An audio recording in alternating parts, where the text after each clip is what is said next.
नमस्कार रसिक हो, मी लेखिका कवयित्री सौ कल्पना बंब आपल्यासमोर एक कविता सादर करीत आहे। कवितेचे शीर्षक आहे आदर्श गृहिणी।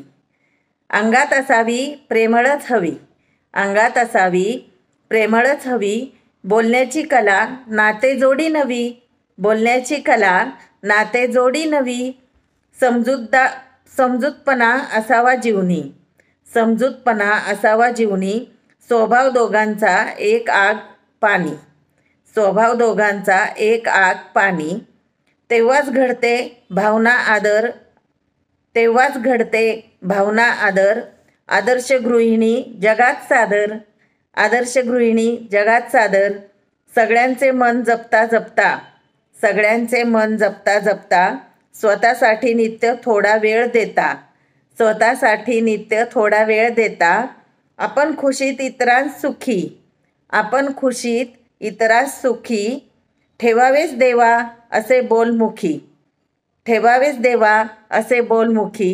धन्यवाद। ही षडाक्षरी होती। षडाक्षरी हा काव्य प्रकार होता। माझी कविता आपल्याला आवडल्यास लाईक शेअर सबस्क्राईब करणे धन्यवाद, कमेंट्स करणे धन्यवाद।